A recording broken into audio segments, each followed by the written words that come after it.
نحمده ونستعينه ونستغفره ونؤمن به ونتوكل عليه ونعوذ بالله من شرور أنفسنا ومن سيئات أعمالنا من يهد الله فلا مضل له ومن يضلل فلا هادي له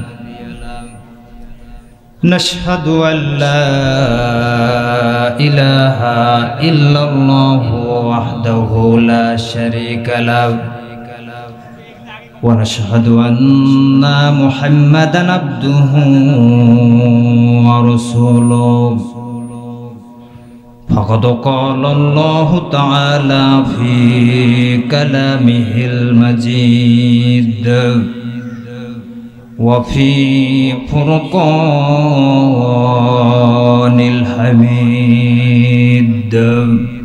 شكل زبان سے محبت پوری أعوذ بالله من الشيطان الرجيم بسم الله الرحمن الرحيم يوم ينفخ في الصور فتأتون أفواجا إن الله وملائكته يصلون على النبي يا أيها الذين آمنوا صلوا عليه وسلموا تسليما اللهم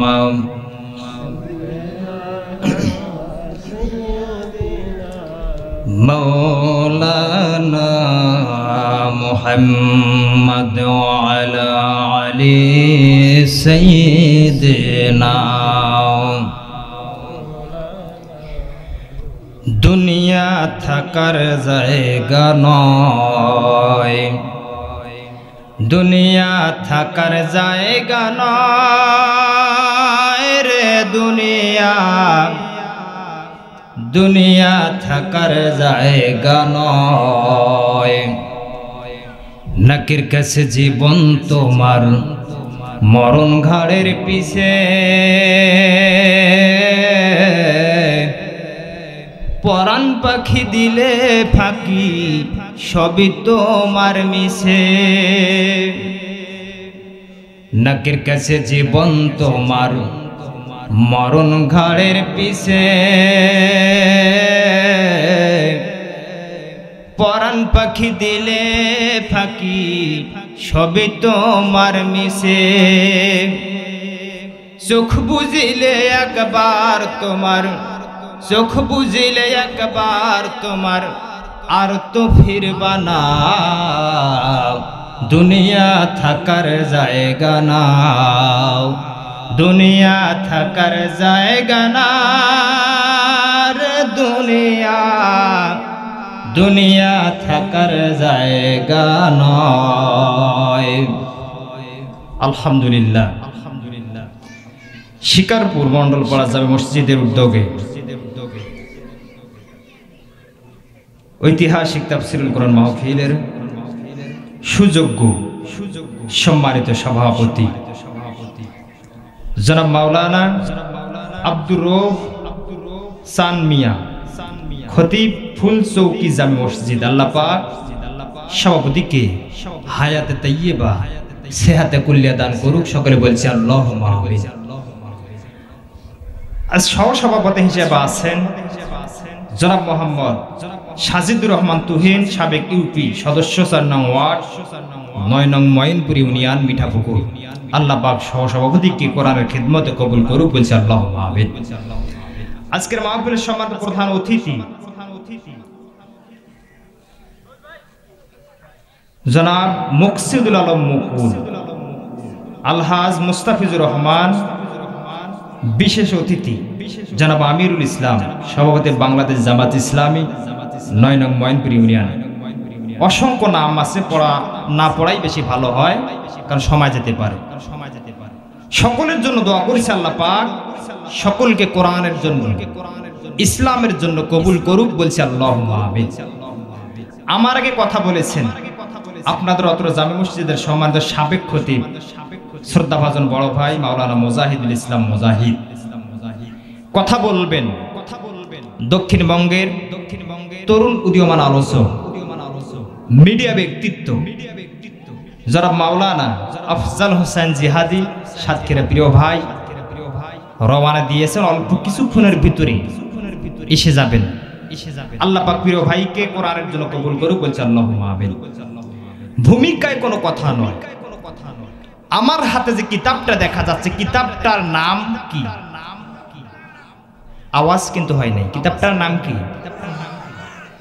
কোরআনের দাম কম না বেশি? কেমন বেশি?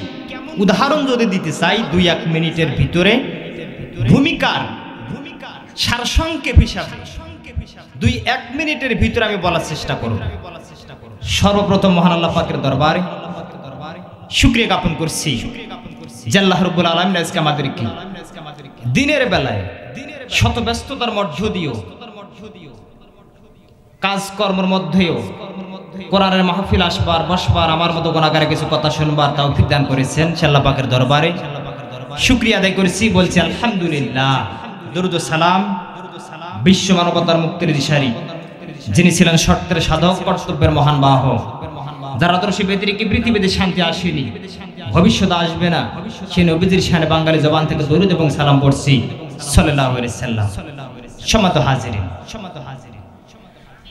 কোরআনের দাম কম না বেশি এর উত্তরে যিনি কোরআনকে প্রেরণ করেছেন তার কাছ থেকে শোনা দরকার আছে না?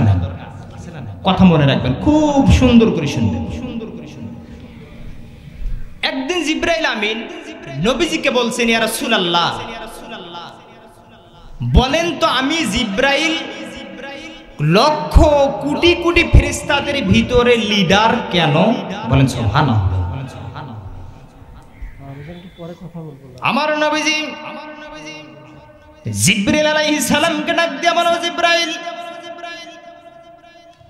লক্ষ কোটি কোটি ফেরেশতা নয়, তার চাইতে যদি বেশি হয়ে যায়, এতগুলো কোটি কোটি ফেরেশতার ভিতরে জিবরাইল আমিনের দাম আল্লাহ রাব্বুল আলামিন এই পৃথিবীতে বেশি করার পেছনে কারণ হলো এই পৃথিবীতে আজরাইল আলাইহিস সালামের মাধ্যমে, মিকাইল আলাইহিস সালামের মাধ্যমে, ইসরাফিল আলাইহিস সালামের মাধ্যমে আল্লাহ পাকে জমিনে কোরআন নাজিল করেন নাই, বরং জিবরিল মারিফাতে কোরআন নাজিল করেছে। আমি মুহাম্মদ রাসূলুল্লাহ সাক্ষ্য দিতেছি, এর জন্য জিবরাইলের দাম বেড়ে গেছে। তাই যেই কোরআন জিবরাইল নামের ফেরেশতা আনার কারণে লক্ষ কোটি কোটি ফেরেশতাদের ভিতরে জিবরাইলের দাম বেড়ে যায়। মনে রাখবেন। এরপরে এই পৃথিবীতে 228টা স্বাধীন রাষ্ট্র আছে। বাংলাদেশ, ভারত, পাকিস্তান, নেপাল, শ্রীলঙ্কা, এই রকম করে 228টা স্বাধীন দেশ আছে। তাফসীরে কারকরা লিখেছে পৃথিবীতে যতগুলো রাষ্ট্র আছে তাদের চাইতে একটি রাষ্ট্রের দাম বেশি। রাষ্ট্রটার নাম কি? সৌদি আরব। নাম কি? ও মুসলমানেরা গভীর মনোযোগ। 228টা রাষ্ট্রের ভিতরে সৌদি আরবের দাম বেড়ে গেল। ইমাম ইবনে কাসির রাহমাতুল্লাহ আলাইহি লেখেন, সৌদির দাম কেন বাড়লো? এর পিছনে কারণ হলো 2টা। তার আগে একটি উদাহরণ দেই। এই পৃথিবীতে কোন নবীকে আল্লাহ রাব্বুল আলামিন বাংলাদেশে পাঠায় নাই, ভারতে পাঠায় নাই, পাকিস্তানে পাঠায় নাই। বেশিরভাগ সংখ্যাগরিষ্ঠ নবীকে আল্লাহ রাব্বুল আলামিন সৌদি আরবে পাঠাইয়েছেন, ঠিক কি না? এর পিছনে কারণ হলো সৌদির লোকেরা এত খারাপ ছিল। এই খারাপ লোকগুলোকে ভালো বানবার জন্য, অসভ্য মানুষগুলোকে সভ্য বানাবার জন্য, অভদ্র মানুষগুলোকে ভদ্রতার চরম শিখরে পৌঁছাবার জন্য মহান আল্লাহ রাব্বুল আলামিন ওই আরবের ভিতরে নবী পাঠিয়েছেন। তাহলে বোঝা গেল সৌদি আরব কি খুব ভালো জায়গা?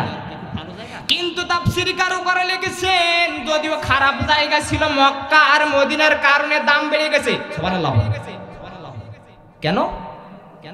এখন মক্কায় নবী জন্মেছে এই জন্য নয়, মদিনাতে নবীজির রওজা মোবারক এই জন্য নয়। তাফসীরকারও লিখেছেন স্পষ্ট ভাষায়, মক্কাতে কোরআন নাজিল হয়েছে, মদিনায় কোরআন নাজিল হয়েছে। কোরআন নাজিলের কারণে মক্কা মদিনাকে আল্লাহ রাব্বুল আলামিন কিয়ামত পর্যন্ত দাম বাড়িয়ে দিয়েছে। আরেকটু উদাহরণ দেব। আমরা যে বাস করতেছি মুহররম, সফর, রবিউল আউয়াল, রবিউস সানি, এরকম 12টি মাস আছে না? একটি মাসের দাম বেশি, মাসটার নাম কি? সামনে আসতেছে কিনা? এখন রমজানকে যদি প্রশ্ন করা যায়, রমজান তোমার দাম কেন বেশি? কোরআনুল কারীমের ভাষায় বলেন, শাহরু রমাদানাল্লাযী উনজিলা ফিহিল কুরআন। এই মাসে কোরআন নাজিল হয়েছে। ও মুসলমান, যেটা বোঝাতে যাচ্ছি, লক্ষ কোটি কোটি ফেরেশতার ভিতরে জিবরাইল যদি কোরআন নাজিলের কারণে জিবরাইলের দাম বেড়ে যায়, 228টা স্বাধীন রাষ্ট্রের ভিতরে কোরআন নাজিলের কারণে যদি মক্কা মদিনার দাম বেড়ে যায়, 12টি মাসের ভিতরে কোরআন নাজিলের কারণে যদি রমজানুল মুবারকের দাম বেড়ে যায়, এই কোরআন যদি আপনি আর আমি বাস্তব জীবনে মেনে নেই, আপনার দাম বাড়বে নাকি কমবে? মুসলমান যুবকদের মত আওয়াজ দিয়ে বলেন, বাড়বে নাকি কমবে? তাহলে মেনে নেওয়ার দরকার আছে নাকি না? তাহলে 228 রাষ্ট্রের ভিতরে যেই মক্কার মতো খারাপ জায়গা ছিল না, এই পৃথিবীতে যত নবী পাঠিয়েছেন বেশিরভাগ নবী মক্কা মদিনায় এসেছে। তার মানে ওদের হেদায়েত আগে দরকার। সেই জায়গার মতো জায়গায় কোরআন নাজিলের কারণে মক্কা মদিনার দাম বেড়ে যায় আর রমজানুল মুবারকের দাম বেড়ে যায়। কোটি কোটি ফেরেশতার ভিতরে জিবরাইল আমিনের দাম বেড়ে যায়। তাফসীরকারও করে লিখেছেন, ও পৃথিবীর মুসলমানেরা, কোরআন যদি বাস্তব জীবনে মেনে নাও, তোমার আমার দাম মহান আল্লাহ পাক বাড়িয়ে দিবেন। বলেন সুবহানাল্লাহ। তাহলে কোরআনের দাম আছে না নাই? এখন কোরআনের দামটাকে আমাদের বাস্তব জীবনে প্রয়োগ করতে গেলে কোরআন দিয়ে আমাদের ব্যক্তি জীবন চালাতে হবে, সামাজিক জীবন চালাতে হবে, রাষ্ট্রীয় জীবন চালাতে হবে। দরকার আছে নাকি না? এখন মূল আলোচনা যাবার আগে আরো 2-1টা কথা না বললে ক্লিয়ার হবে না। মানে এই এলাকার, এমনকি আমার জন্মে 9 নম্বর, এটা প্রথম মাহফিল, ইতিপূর্বে কিন্তু মাহফিল করিনি। অনেক সমস্যা, কেউ কেউ বলে ছোট হুজুর, কেউ কেউ বলে দাড়ি নেই, আমাদের মুখে অনেক দাড়ি, কেউ কেউ বলে চেহারা নাই, আমাদের মুখে অনেক চেহারা, কেউ কেউ বলে টুপি ছোট মাথায় দিয়ে, আমাদের বড় বড় টুপি। কি আর করার, এদের অত্যাচারে আমি এলাকার মাহফিল করতে পারি। বহু কষ্টের পর আমার এক বন্ধু দাওয়াত করেছে, এখানে এসেছি। আপনার কি মন খারাপ করছেন নাকি? মরি ছোট হোক আর বড় হোক, ঝাল আছে কিনা দেখা দরকার। কথা পায় না, তা মানুষ ছোট আছে, সমস্যা নেই, একটু কথাগুলো শুনেন, কাজে দিবে। তাহলে বলছিলাম, মক্কার দাম বেড়ে গেল, মদিনার দাম বেড়ে গেল, জিবরাইলের দাম বেড়ে গেল, রমজানের দাম বেড়ে গেল। কিসের কারণে? তা আপনি আমি যদি বাস্তব জীবনে কোরআনটাকে মেনে নেই, আপনার আমার দাম বাড়িয়ে দিবেন কে? এখন এই কোরআন দিয়ে জীবন পরিচালিত হলে ইমাম তিরমিজি বলেছেন, বাস্তব জীবনটা হবে সুখময়। তা শুধু নয়, ছোটখাটো একটা জান্নাতের টুকরায় পরিণত হয়ে যায়। এখন কোরআন প্রতিষ্ঠার জন্য কাজ করা দরকার আছে নাকি নাই? আরো একটু উদাহরণ দেই। রাসূলকে আমরা দেখিনি, দেখছি, কিন্তু রাসূল কেমন ছিল এটা আমরা প্রমাণ দেই সুন্নতের মাধ্যমে, ঠিক কিনা? তো এখন আসুন, ইমাম গাজালি তার কিতাবের ভিতরে লিখেছেন, ইবনে খালদুন তিনি ব্যাখ্যা করেছেন। আমি রাষ্ট্রবিজ্ঞানে লেখাপড়া করতে গিয়ে অনার্স ক্লাসে পেয়েছি, সেখানে দেখলাম তিনি বলেছেন, এই পৃথিবীতে প্রত্যেকটা প্রাণীর ধর্ম হলো বাচ্চা ওই প্রাণীর মতো জন্ম দেওয়া। কথা কি এতটুকু বুঝেছেন? ছাগলের পেটে ছাগল হয়, কি হয়? ভেড়ার পেটে, কুত্তার পেটে, গরুর পেটে গরু হয়। ইমাম গাজালি বলেন, হযরত আলী ইবনে আবি তালিব বলেছেন, নবীজি আমি যদি হাসরের ময়দানে আপনাকে প্রশ্ন করি নবীজি আপনার উম্মত চিনবেন কেমনে, আলী বলেন আপনার উম্মত চিনবেন কেমনে? নবী বলেন আলী রে উম্মত কেমনে চিনবা বলার দরকার নাই, উম্মত হবে নূর নবীজির মতো। সুবহানাল্লাহ। গরুর বাছুর গরুর মতো, ছাগলের বাচ্চা ছাগলের মতো, মুরগির বাচ্চা মুরগির মতো, কুত্তার বাচ্চা কুত্তার মতো। রাসূলের উম্মত হবে রাসূলের মতো। সুবহানাল্লাহ। কম রাসূল টুপিওয়ালা ছিল নাকি টুপি ছাড়া? কথা বলেন না কেন মুসলমান? তাহলে টুপি দেখি যদি আপনার গা জ্বালাপালা করে বুঝবেন আপনি রাসূলের উম্মত। রাসূল কি পাঞ্জাবিওয়ালা ছিল না পাঞ্জাবি ছাড়া? ও মুসলমান, যেই নবী পাঞ্জাবিওয়ালা ছিল, পাঞ্জাবিওয়ালা দেখলে যদি আপনার গা জ্বালাপালা করে বুঝবেন রাসূলের উম্মত হতে পারেন। রাসূল কি দাড়িওয়ালা ছিল নাকি বেদাড়িওয়ালা? দাড়িওয়ালাদের দেখলে যদি আপনার গা জ্বালাপালা করে বুঝবেন আপনি রাসূলের উম্মত হতে পারেন। ও আল্লাহ, দীর্ঘ 16 বছর আমরা তাই দেখলাম, টুপি দাড়ি পাঞ্জাবি দেখলো অপমান অপদস্থ লাঞ্ছনা দেওয়া হয়েছে। কথা কই না? তাহলে যারা অপমান করলো, লাঞ্ছনা দিল, নির্যাতন করলো, তারা মুসলমানের ঘরে সন্তান দাবি করে। কিন্তু 1000 বছর আগে নবীজি বলেছেন রাসূলের সুন্নাতের সাথে যেই ব্যক্তি গাদ্দারি করে, রাসূলের সুন্নাতকে তুচ্ছ করে অবহেলা করে, ও মুসলমান শুনে নেন, তারা কোশ্চিন কালেও রাসূলের উম্মত থাকতে পারে না। তাহলে যারা পাঞ্জাবিওয়ালাকে দেখলে গালি দিয়েছে, অতীতে বর্তমানে ভবিষ্যতে দেবে, তারা রাসূলের উম্মত বুঝতেই হবে। তাহলে তারা রাসূলের উম্মত নয়। হতে পারে হাজী, অনেক হাজী আজ পর্যন্ত ইমানদার হয় নাই। আমার ইউটিউবে আলোচনা পাবেন যে অনেক হাজী ইমানদার হয় নাই, সাজলে আমার আলোচনা।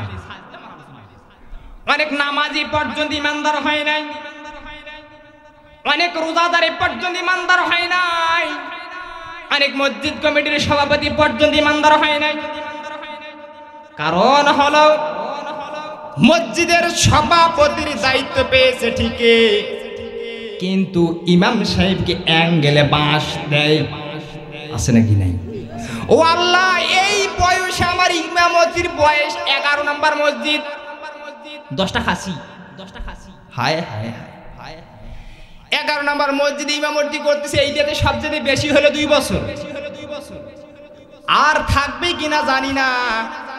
সভাপতির ভয় ইমাম যদি সত্য কথা বলতে না পারে, ওই ইমামের পিছনে মুসলমানদের নামাজ হবে না। কথা গায়ে লাগতে পারে, একটা কথা ওভারটেক করার মতো, উড্র করার মতো কেউ আপাতত নাই, যতক্ষণ মধ্যে সেন্স ঠিক আছে।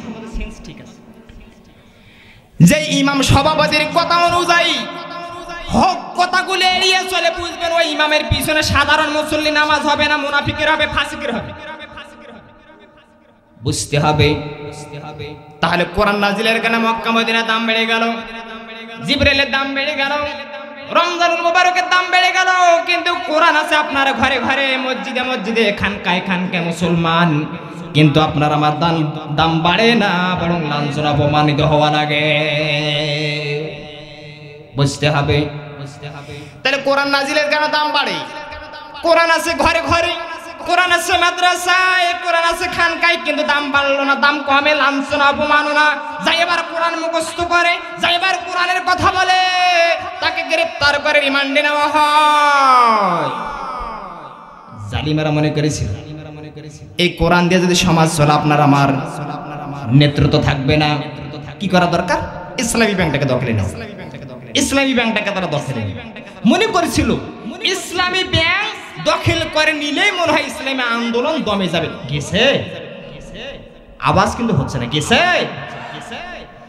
তারা মনে করেছিল 2-4 জন আল্লামাকে জেলখানায় বন্ধ করলে কোরআনের আন্দোলন, কোরআনের দাওয়াত বন্ধ হয়ে যাবে। হয়েছে। সর্বশেষ তারা প্রমাণ করলো কোরআনের পাখি আল্লামা দেলোয়ার হোসেন সাইদিকে দীর্ঘ 13টি বছর কারারুদ্ধ করার পরে ইনজেকশন পুশের মাধ্যমে শাহাদাত বরণ করে। তারা বলতেছে ছিল কোরআনে আলোচনা বন্ধ হয়ে যাবে। ও জালিমেরা শুনে রাখো, এক পাখি কেন, এক কোরআনের পাখিকে শাহাদাত বরণ করেছে চিন্তার কোনো কারণ নাই। লক্ষ কোরআনের পাখি বাংলার ঘরে ঘরে তৈরি হয়েছে। সুতরাং চিন্তা করার দরকার। কোরআন আল্লাহ নাজিল করেছে, হেফাজতের দায়িত্ব কার? আল্লাহ, তিনি হেফাজত করবে। আসুন ওই দিকে না বাড়াই, এখন মূল আলোচনার দিকে যাই। মূল আলোচনা আপনাদের খেদমতে। যেহেতু অনেকে অনেক কথা বলেছে, ছোট মানুষ কি আর ওয়াজ করবে, এখন কিছু একটা ওয়াজ দিয়ে যাওয়া লাগবে তো, এক বছর যাতে আপনারা আমল করতে পারেন, ঠিক কিনা?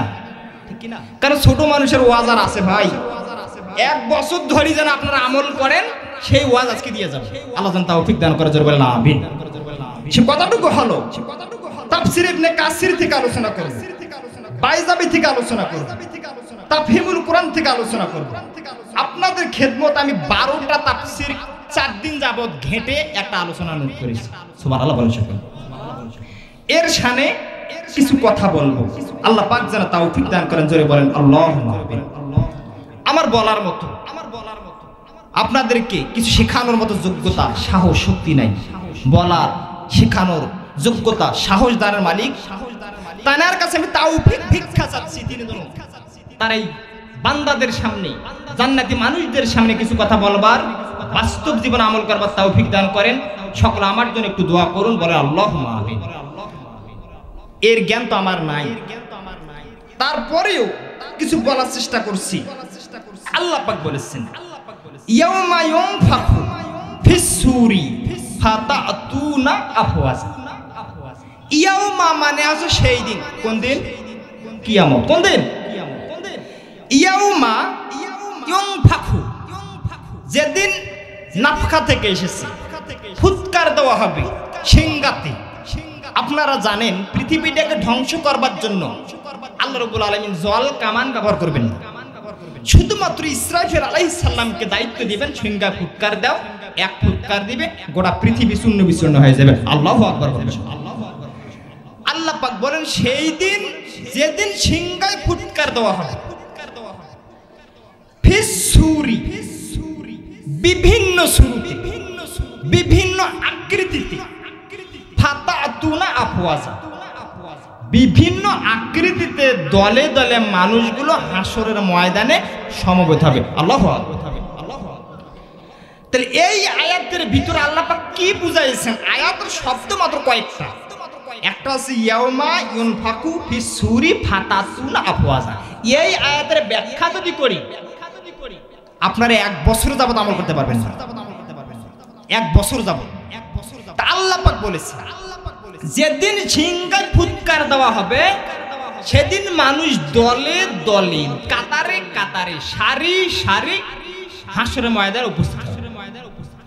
এই আয়াতের ব্যাখ্যায় তাফসীরে কাবীর, রুহুল মাআনি, তাফসীরে হুসাইনি, 3 তাফসীরের সমন্বয়ে 10টি কথা এনেছি। কয়টি কথা? মনোযোগ দিবেন। ইমাম সালাবি রাহমাতুল্লাহ আলাইহি বলেছেন, নবীজি সাল্লাল্লাহু আলাইহি সাল্লামকে আফওয়াজার ব্যাখ্যা সংক্রান্ত বিষয় জিজ্ঞেস করা হলে তিনি বলেন, আমার উম্মত যারা হবে, শুধুমাত্র আমার উম্মতের ভিতরে 10টা দল হাসরে উঠবে। কয়টা দল? এই 10 দলের ভিতরে আপনি কোন দল দেখা লাগবে? হাসরে উঠবে। নবীজিকে সাহাবারা বললেন, হুজুর দ্রুত বলুন দেখি আমরা কে কোন দলে আছি। এরকম অবস্থান আপনারা মনে মনে ভাবতেছেন, তো কে কোন দলে আছে দেখা লাগবে? তো লাগবে। ইমাম সালাবি বলেন, হযরত আবু বকর রাদিয়াল্লাহু তাআলা আনহু নবীজিকে প্রশ্ন করলেন, নবীজি 10 দলের লোক হাসরের ময়দানে উঠবে আপনার উম্মতের ভিতরে, তারা কারা? নবীজি বলেন, 1 নাম্বার হবে বানর। কি বানর? বানর চিনেন না? মাঝে মাঝে লটারি খেলা দেখা হয়, মাঝে মাঝে রাস্তাঘাটে হকার কেন বেচারি দেখা হয় বানর। এখন প্রশ্ন আসতে পারে, শীষ নবীর উম্মত আমরা বড় সৌভাগ্যবান, কিন্তু কেন, কি জন্য, কি কারণে হাসরের ময়দানে বানর হিসেবে উঠবো, এটা জানার দরকার। জিব্রাইল এসে বলেন, নবীজি আপনার সাহাবী আবু বকরকে জানিয়ে দাও, বানর হিসেবে হাসরের ময়দানে উঠবে তারা যারা দুনিয়াতে চগলখড়ি করেছে, যারা চগলখড় আমাদের সমাজে নাই, আছে? তাহলে যারা চগলখড়ি করে, যারা একের কথায় অন্যরে লাগাইয়া দেয়, যারা একজন আরেকজনের উপরে জুলুম করে, এই গাছের আটা ওই গাছে লাগাইয়ে দেয়, আছে না কি না? এই যারা চগলখোর নামাজি হতে পারে, চগলখোর যাকাত দানকারী হতে পারে, হজকারী হতে পারে।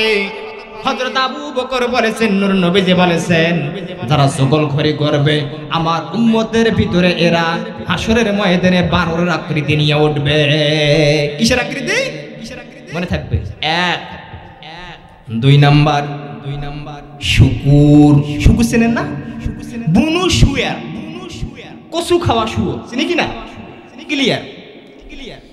হযরত আবু বকর বললেন, নবীজি এক নাম্বার বুঝলাম চগলখড়ির কারণে মানুষ বানর আকৃতি উঠবে, দুই নাম্বার বুনু শুয়োরের আকৃতিতে উঠবে কারা? জিবরাইল এসে বলেন, নবীজি বলে দেন আপনার উম্মতের ভিতরে যারা হারাম খাবার খায়, আমাদের সমাজে হারাম খোর আছে নাকি নাই?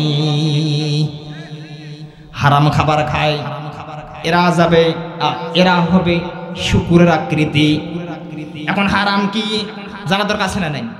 এখন আমি বললেও তো হবে না, হুজুর সাহেব বললেও হবে না, হারাম গুলো কি কি আল্লাহ নিজেই বলবে। সুবহানাল্লাহ বলেন। আল্লাহ পাক বলেছেন, ও পৃথিবীর মানুষ, আমি তোমাদের জন্য কি কি হারাম করেছি শোনো। কুল তাআলাউ আতুলু মা হারামা রাব্বুকুম আলাইকুম আল্লা তুশরিকু বিহি শাইয়্যান ওয়া বিল ওয়ালিদাইনি ইহসানা। আল্লাহ পাক বলেন, নবীজি আপনার উম্মতদেরকে জানিয়ে দেন আমি তাদের জন্য কি কি হারাম করেছি। এক, আতলু, আমি তাদেরকে তেলাওয়াত করে শোনাই। এর ব্যাখ্যায় তাফসীরে মাযহারি স্পষ্ট ভাষায় বলছে, আল্লাহ পাক তার নবীকে এত মহব্বত করে ডাকলেন কেন? ও নবীজি বলে দিন, আতলু, আমি তোমাকে তেলাওয়াত করে শোনাই। এর ব্যাখ্যায় তাফসীর ইবনে কাসির, মাযহারি, বিভিন্ন তাফসীর এই কথা লিখেছেন, মানুষগুলোকে আল্লাহ পাক বড় মহব্বত করে, ভালোবাসে। ঠিক কি? এই মহব্বতের মানুষ, এই ভালোবাসার মানুষগুলো আল্লাহর জাহান্নামে যাক, এটা আল্লাহ নিজেও চায় না। সুবহানাল্লাহ। এজন্য আল্লাহ পাক বলেন, ও নবীজি হাসরের ময়দানে এরা যেন শুকুরের আকৃতিতে জাহান্নামে না যায়, এজন্য আমি তোমাকে তেলাওয়াত করে শোনাই। মহব্বতের উম্মতদেরকে বলে দেন তোমার প্রভু, আপনার প্রভু আপনার জন্য কি কি হারাম করেছে, বলেন সুবহানাল্লাহ। আল্লাহ তুশরিকু বিহি শাইয়্যা, এক নম্বরে হারাম হলো শিরিক করা। এই শিরিকের উপরে আলোচনা করে একদিন লাগবে, সংক্ষেপে বলি। যেই ব্যক্তি শিরিক করে ওই ব্যক্তি শুকুরের আকৃতি নিয়ে উঠবে। কিসের আকৃতি? মূল পয়েন্ট হচ্ছে হাসরের ময়দানে 10 আকৃতির লোক উঠবে, এক বানর, দুই নাম্বার শুয়োর। তাহলে শুয়োর যারা হারাম খায়, হারাম কাজ করে, তাহলে নবীজি বলেছেন, আল্লাহ পাক জানালেন, আতলু, আমি তেলাওয়াত করে শোনাবো, মা হারামা রাব্বুকুম, আপনার প্রতিপালক আপনার উপরে কি হারাম করেছে। এক নাম্বার, আল্লাহ তুশরিকু বিহি শাইয়্যা, মানুষ যেন আল্লাহ ব্যতিরেকে কারো ইবাদত উপাসনা না করে, আল্লাহর সাথে যেন শিরক না করে। এই যারা শিরিক করবে, মনে রাখবেন এরা হাসরের ময়দানে নামাজি, রোজাদার, হজকারী, যাকাত দানকারী, তাসবিহ পড়ি, তাহাজ্জুদ ওয়ালা যদি শিরিক করে, ও মুসলমান শুনে রাখবেন শুয়োরের আকৃতি নিয়ে উঠবে। দুই, ওয়াবিল ওয়ালিদাইনি ইহসানা, পিতামাতার অবাধ্য হওয়া হারাম। অবাধ্য হওয়া, আপনার বুবা হয়ে গেলেন নাকি? হারাম। তাহলে অবাধ্য হওয়া যদি হারাম হয়ে যায়, পিতামাতার অবাধ্য সন্তান ঘরে ঘরে আছে নাকি নাই? ও ভাইরা, ও যুবকেরা, বন্ধুরা শোনো, যদি পিতামাতাকে কষ্ট দেন, পিতামাতার সাথে যদি খারাপ আচরণ করেন, মনে রাখবেন, আপনি নামাজি হতে পারেন, রোজাদার হতে পারেন, যাকাত দানকারী হতে পারেন, তাসবিহদার হতে পারেন, মসজিদের সভাপতি হতে পারেন, সেক্রেটারি হতে পারেন, ওয়াজ মাহফিলের কমিটির লোক হতে পারেন, কিন্তু হাসরের ময়দানে আপনার আকৃতি আপনার থাকবে না, বুনু শুয়ারের মতো হয়ে যাবে। খুব খারাপ লাগলো? কিচ্ছু করার নাই। তাহলে যে এই ব্যক্তি পিতা মাতাকে কষ্ট তার শুয়োরের আকৃতি পাবে, কিসের আকৃতি? আল্লাহ পাক বলেন এরপরে কি কি হারাম করেছি শোনো। ও নবীজি আপনার উম্মতদেরকে তেলাওয়াত করে শোনান। ওয়ালা তাকতুলু আওলাদাকুম মিন ইমলাক। ও নবীজি, যারা সন্তানকে পেটের ভিতরে হত্যা করে ক্ষুধার কারণে, খাবারের কারণে, অভাব অনাটনের কারণে বাচ্চাদেরকে দুনিয়া আসার আগে হত্যা করে, এরা হাসরের ময়দানে শুয়োরের আকৃতি নিয়ে হাসরের ময়দানে উঠবে। এরকম জাতের জাত আমাদের এই সমাজ আছে নাকি নাই? আরে বাচ্চা হবে রিজেক্ট দানের মালিক, কথা হয় না। তাহলে রিজেক্ট দানের মালিক তো আপনাই, যে রিজেক্ট দাদা। ও আল্লাহ, কি আর দেখলাম 16 বছরে দেখলাম এক বান্দি আরেক বান্দিকে বলে তুমি 16 কোটি মানুষকে খাওয়াও, আর রোহিঙ্গা 1-2 লক্ষ এসেছে, তাকে কি তুমি খাওয়াইতে পারবা না? আমি আমার বাংলা ভাষায় বলি, গরুর পায়খানা দেখেন নাই, জুতায় ভরে শুধুমাত্র, কথা হয় না। এই বেয়াদবেরা নাকি 16 বছর আমাদেরকে খাওয়াইছে, বলে তুমি 16 কোটি মানুষকে খাওয়াও, আর 1-2 লক্ষ রোহিঙ্গা এসেছে, তাকে কি তুমি খাওয়াইতে পারবা না? ও মুসলমান, রিজিকের মালিক। তাহলে রিজিকের কারণে যদি কোনো আল্লাহর বান্দা নিজের সন্তানটাকে মায়ের পেটে হত্যা করে, নামাজি, রোজাদার, হজকারী, যাকাত দানকারী, তাসবিহকারী, তাহাজ্জুদ পড়নেওয়ালা, মসজিদ কমিটির সভাপতি হলেও শুকুরের আকৃতি নিয়ে উঠবে, কথা কয় না? বুঝবেন। এরপর আল্লাহ পাক বলেন ওয়ালা তাকরাবুল ফাওয়াহিশা মা যাহারা মিনহা ওয়া মা বাতান। ও নবীজি, আপনার উম্মতেরা এরপরে কি হারাম করলাম? ফাহিশা কাজ, মন্দ কাজ। কি কাজ? বাংলা কথায় ফাহিশা কথা বুঝেন না আপনারা? এই মন্দ কথা পরিষ্কার বলে না? এই ফাহিশা কাজ যদি করেন আপনি শুকুরের আকৃতি পাবেন। এর দলিল আছে। এর দলিল হলো তাফসীর ইবনে কাসির লিখেছেন। এটা তো সাউন্ড করছে কি? এটা তো সাউন্ড করছে কি? তাফসীর ইবনে কাসির লিখেছে যে যেই ব্যক্তি ফাহিশা কাজ করে, যেই ব্যক্তি মন্দ কাজ করে, মনে রাখবেন মুসলমান, ফাহিশা কাজ করা ব্যক্তি, মন্দ কাজ করা ব্যক্তি হাসরের ময়দানে উঠবে, নিজে মানুষ হিসেবে উঠতে পারবে না, শুকুর হিসেবে উঠা লাগবে। এখন ফাহিশা কাজগুলো কি কি এটাও কোরআন বলবে যে এই এই কাজগুলো ফাহিশা কাজ। মনে রাখবেন, ফাহিশা কাজের ব্যাপারে তাফসীর ইবনে কাসির লিখেছে, ফাহিশা কাজকে আল্লাহ রাব্বুল আলামিন মদ বলেছে, জুয়া বলেছে, হাউজি বলেছে, লটারি বলেছে, এরপরে পাপাচারিতা বলেছে, জেনা ব্যভিচার বলেছে, এরপরে আরো অন্যায়মূলক কাজকে আল্লাহ পাক ফাহিশা বলেছেন। নাউযুবিল্লাহ বলেন। ফাহিশাগুলো কি কি? এই ব্যাপারে তাফসীর ইবনে কাসির বললেন যে মদ, আমাদের সমাজে মদখোর আছে নাকি নাই? মদ খাবেন নাকি বাদ দিবেন মাসলা পরে। আগে হলো আপনি কি পবিত্র আছেন না অপবিত্র আছেন? মনে রাখবেন, শরহে সুন্নাহ দারিমির একটা হাদিস থেকে বলছে, হযরত আনাস ইবনে মালিক বলেছেন, আমার নবীজি বলেছেন যেই জায়গায় দুর্গন্ধ যুক্ত থাকে, ওই দুর্গন্ধ যুক্ত জায়গায় আল্লাহর রহমতের ফেরেশতা আসে। আপনি যদি মদ খান, সুগন্ধ নাকি দুর্গন্ধ? বিড়ি খান, সুগন্ধ নাকি দুর্গন্ধ? পান জর্দা খান, সুগন্ধ নাকি দুর্গন্ধ? আলওয়া তামাক খান, সুগন্ধ নাকি দুর্গন্ধ? যদি নবীজির কথা সত্য হয় তাহলে আপনি পান, জর্দা, বিড়ি, সিগারেট, মদ, তামাক, ইয়াবা, আফিম, ট্যাবলেট তাইলে খোদার কসম করে বলি আপনি ঈমান পাবেন না। রহমতের ফেরেশতা যদি আপনার কাঁধে না থাকে, আপনি মৃত্যুবরণ করলে কালেমা নসিব হবে? বললেন না হবে। তাহলে আপনার ফায়সা কাজ করা যাবে? তাহলে ফায়সা কাজের ভিতরে মদ পাইলেন, নেশা পানি পাইলেন, কিন্তু আপনি ফায়সা কাজ এরপরে করতেছেন। এখন ফায়সা কাজ যদি আপনি বাদ দিতে না পারেন, তাহলে আপনার মৃত্যুর সময় ঈমান নসিব হবে না। আর নূর নবীজি বলেছেন, যেই ব্যক্তি মান ক্বালা লা ইলাহা ইল্লাল্লাহ ফাদাখালাল জান্নাত, যেই ব্যক্তি মৃত্যুর সময় একবার কালেমা পড়তে ব্যর্থ হয়ে গেল, নূর নবীজি একে জান্নাতের জন্য সুপারিশ করতে পারে। তাহলে আপনি সিগারেট খাবেন না বাদ দিবেন আপনার ব্যাপার, মদ খাবেন নাকি বাদ দিবেন এটা আপনার ব্যাপার। এরপর আরো একটা ক্লিয়ার করে দেই, ফিজিল আলীল কোরআন লেখলেন, যদি কোনো ব্যক্তি ইন্তেকাল করে, যে অবস্থায় ইন্তেকাল করেছে, রাস্তায় ইন্তেকাল করেছে, 7 সাগরের পানি দ্বারা ধুইলেও ওই ব্যক্তি পবিত্র হয় না। কেন?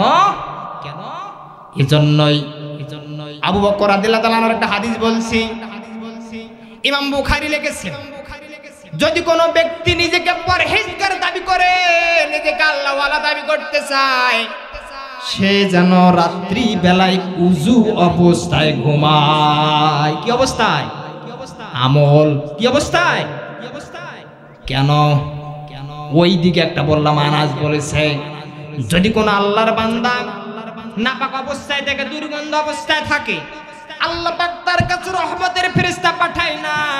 আর অপরদিকে পাইলাম, যেই ব্যক্তি ইন্তেকাল করবে যেই অবস্থায় 7 সাগরের পানি দ্বারা ধৌত করলেও পাক হবে না। তার অর্থ হলো, যেই ব্যক্তি যে অবস্থায় মারা যাবে হাসরের ময়দানে, তাকে ওই অবস্থায় তোলা হবে।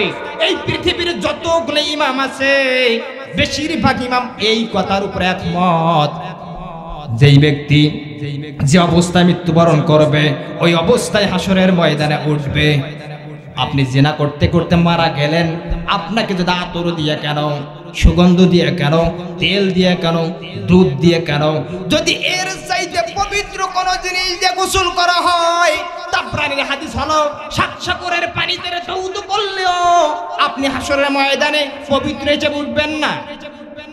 এজন্য ইমাম বুখারী বললেন যে নূর নবীজি বলেছেন, যদি কোনো ব্যক্তি তাকওয়াবান মনে করে, নিজেকে পরহেজগার মনে করে, সে ব্যক্তি যেন উযু করে রাত্রিবেলা শুয়ে যায়। জোরে জোরে বলেন আমিন। আল্লাহ যেন তৌফিক দান করেন। তাহলে উযু অবস্থা যদি শোন কি হবে? আপনি পবিত্র অবস্থা শুইলেন। আপনি যদি ইন্তেকাল করেন, আপনার পরিবারের লোকজন যদি আপনাকে গোসল দেয় অথবা না দেয়, অথবা আপনি যদি ইন্তেকাল করেছেন যদি গোসল নাও করায়, আপনাকে যদি ওই অবস্থায় দাফন করে, চিন্তার কোনো কারণ নাই, হতাশ হবার কোনো কারণ নাই। নূর নবীজি বলেছেন, ওই অবস্থায় দাফন করলেও আপনি নিজেকে পবিত্র করে মৃত্যুবরণ করেছেন। বুঝতে হবে। আল্লাহ পাক তাই তো বলেন, ইয়া আইয়ুহাল্লাযীনা আমানু ইন্নামাল খামরু ওয়াল মাইসিরু ওয়াল আনসাব ওয়াল আজলামু রিজসুম মিন আমালি শাইতান। আল্লাহ পাক বলেন, হে পৃথিবীর মানুষ, নিশ্চয় মদ, জুয়া, লটারি, প্রতিমা এগুলো হলো শয়তানের কাজ। তার মানে এগুলো ফায়সা কাজ। তাহলে বলছিলাম, আল্লাহ পাক বললেন, আল্লাহ তুশরিকু বিহি শাইয়্যা। ও নবী, আমি তেলাওয়াত করে শোনাই কি কি তোমার পূর্ব তোমার উপরে হারাম করেছে। ফায়সা কাজ, মন্দ কাজ। আর মন্দ কাজের ভিতরে হাউজি, লটারি, মদ, এগুলো মন্দ কাজ। এই মন্দ কাজ করবেন না। বলছিলাম, আনাস বলে, যদি মানুষ ইন্তেকাল করে ওই অবস্থা হাসরের ময়দানে উঠবে, 7 সাগরের পানি দ্বারা ধৌত করলো পবিত্র নয়। আর ইমাম আবু হানিফা এদিকে বললেন, যদি কোনো ব্যক্তি, বুখারী উদ্ধৃতি দিয়ে বলেছেন, যদি কোনো ব্যক্তি উযু অবস্থায় ইন্তেকাল করে, আল্লাহ পাক তাকে উযু অবস্থায় হাসরের ময়দানে তুলবে। তাহলে এজন্য আপনি নাপাক হয়ে থাকবেন না, পাক হয়ে থাকবেন। আল্লাহ যেন তৌফিক দান করেন। জোরে জোরে বলেন আমিন। নাপাক হয়ে থাকা যাবে? তাহলে বোঝা গেল শুকুরের আকৃতি নিয়ে উঠবে যারা হারাম খায়, হারাম ভক্ষণ করে, ফায়সা কাজ করে, এতিমের মাল আত্মসাৎ করে, এতিমের টাকা নিজের মনে করে খায়, এরা শুকুরের আকৃতি পাবে। কিসের আকৃতি? এরপরে জিনা ব্যভিচার করে, সমকামিতা করে। ও মুসলমান, মনে রাখবেন এই সমস্ত ব্যক্তিগুলো হারাম কাজ করবার কারণে হাসরের ময়দানে নিজে মানুষ হিসেবে উঠতে পারবে না। এই মানুষগুলো উঠবে শুকুরের আকৃতি নিয়ে। আল্লাহ যেন এদের থেকে আমাদের হেফাজত করে, জোরে বলেন আমিন। 2 নাম্বার গেল। 3 নাম্বার নবীজি বলেন, আবু বকর বলেছেন, এ রাসূলুল্লাহ 3 নাম্বার মানুষ কারা? নবীজি বলেছেন উল্টোমুখী। কি মুখী? কথা বলেন, কি মুখী? উল্টোমুখী। এরই ব্যাখ্যায় মুফাসসিরিনে কেরাম তাফসীরে হুসাইনি বলেছেন, মুখ থাকবে পিছনের দিকে, মাথা থাকবে সামনের দিকে, পা থাকবে সামনের দিকে, কিন্তু পায়ের গোড়ালি থাকবে পিছনের দিকে। উল্টা পাল্টা হয়ে যাবে। হাত থাকবে একদিকে, মুখ থাকবে ভিন্ন দিকে। এই মানুষগুলো স্বাভাবিক অবস্থানে আসলে ময়দানে উঠতে পারবে না। কেন? আবু বকর নবীজিকে বলেন, রাসূলুল্লাহ ইয়া হাবিবাল্লাহ, এই মানুষগুলো কেন উল্টামুখী হয়ে উঠবে? আবু বকর বলেন, ও নবীজি, এই মানুষগুলোকে দেখলে তো হাসরের ময়দানে মানুষ ভয় পেয়ে যাবে। নবীজি বলেন, আবু বকর চিন্তা করো না, চিন্তার কারণ নাই।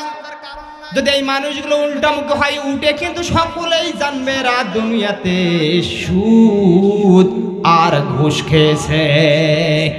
ও মুসলমান, সুদ আর ঘুষ খাওয়ালো আমাদের সমাজে শিকারপুরে একটাও নাই। আছে? আমি তো জানি শিকারপুরে মানুষ নাকি আল্লাহওয়ালা, ঘুষ নাকি খায় না, সুদও নাকি খায় না। এক বেচারা দোয়া করেছিল, আল্লাহ আমার ইউটিউবে আলোচনা পাবেন যে চাকরি থেকে শেষ হয়ে গেছে, শেষ সময় আসি বলছে, আল্লাহ আর ঘুষ খাবো। পাশ থেকে আরেকজন ভাই ডাক দিয়ে বলো, বেটা তো না চাকরি নেই, তোকে ঘুষ দেয় কে? কথা কয় না। যখন চাকরি নাই তখন আপনাকে ঘুষ দেয় কে? তখন দোয়া করলে কবুল হবে? এই সময় আপনার শক্তি আছে, মনোবল আছে, আর্থিক সম্পর্ক ভালো আছে, আর্থিক ধন সম্পদ আছে। আপনি যদি সুদটাকে বর্জন করেন, ইমাম তিরমিজির হাদিস থেকে বলছেন, নবীজি বলেছেন, জিন্দা অবস্থায়, সুস্থ সবল অবস্থায় যদি কোনো ব্যক্তি একটা গুনাহকে বর্জন করে, মহান আল্লাহ রব্বুল আলামিন ওই বান্দার উপরে খুশি হয়ে 10 থেকে 700 গুণ সওয়াব আমলনামায় দিয়ে দেয়। আপনি সচল আছেন, আপনি সুদ খাচ্ছেন, আল্লাহ শুনলাম সুদ খাওয়া যাবে না, বাদ দিলেন। এই বাদ যে দিলেন, নিয়ত করলে আপনার 10টা নেকি হবে। সুবহানাল্লাহ বলেন। আর যদি কাজে পরিণত করতে পারেন, জিবরাইল বলেছে আল্লাহ পাক ওই বান্দার উপরে এত খুশি হয়ে যায়। কেমন? উদাহরণটুকু দেই। আলী এবং নবী সাল্লাল্লাহু আলাইহি সাল্লাম একদিন বসা আছে মসজিদে নববীতে। আলী বলছে, নবীজি আমাকে ঘুম ধরছে। নবীজি বলছে, আলী তোমাকে আমি একটু গল্প শোনাবো। সুবহানাল্লাহ বলেন। কার গল্প? শ্বশুর জামাইয়ের গল্প, নবী সাহাবীর গল্প। আল্লাহু আকবার। আলী বলছে, কি গল্প শোনাবেন নবী? আলী, তুমি মনে করে মরুভূমিতে গেছো, অনেক দূরে গেছো, খাবার নাই, পানি নাই, কিন্তু সাথে একটা উট নিয়ে গেছো, উটে আধা মণ পানি দিছো অথবা 10 কেজি খাবার দিছো, চলে গেছো। মরুভূমিতে গিয়ে ক্লান্ত এক জায়গায় শুয়ে পড়েছে। দেখা যাচ্ছে শুয়ে উঠানোর পর যদি খাইতে না পারো, তোমার জীবন চলে যাবে। তুমি ঘুমাইছো, ঘুম থেকে উঠে দেখলে আলী পানি নাই, উট নাই, খাবার নাই। কেমন লাগে? আপনাদের খুব ভালো লাগে? ভালো লাগে? আলী বলি, ইয়া রাসূলুল্লাহ, ওয়াল্লাহি বিল্লাহি তাল্লাহি, আমি বলছি আলী, ওই সময় যদি আমি আলীকে স্বর্ণের টুকরা দেওয়া হয়, রৌপের টুকরা দেওয়া হয়, এরপরে আমার আলীর মনে শান্তি আসবে। কথা কয় না? কারণ স্বর্ণের চাইতে জীবনের দাম কম না বেশি? রৌপের চাইতে জীবনের দাম কম না বেশি?